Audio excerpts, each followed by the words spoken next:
Welcome to the ProtoUtility tutorial series. In this video, we'll learn how to create, edit, and assign rate templates in ProtoUtility. First, log in using your username and password. Once you're on the dashboard, open the Rate Templates section. Edit a rate template. To edit an existing template, select a default template from the drop-down list. Choose the utility type, category, unit, and currency. Then enter the fuel charge, select the fuel basis type, and choose the effective start date.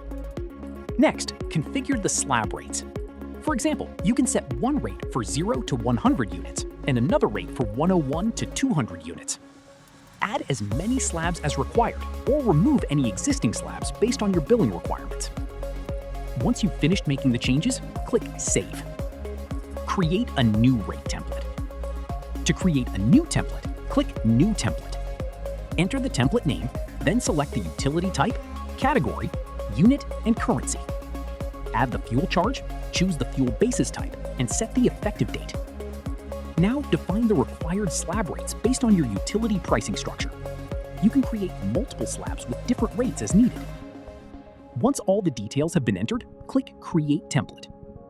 The new template will now be available in the Select Template drop-down list.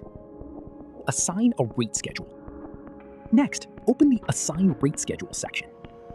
Select the meter type and the required meter. Here, you can create time-based energy schedules by defining different time slots throughout the day. Assign different rates for each time window based on your tariff requirements, ensuring the schedules cover the full 24-hour cycle without any overlapping time periods. Once the schedule is complete, review the settings and click Save.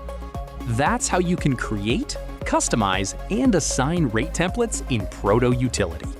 Thank you for watching. Subscribe for more ProtoUtility tutorials. If you need any assistance, please contact the ProtoConvert team.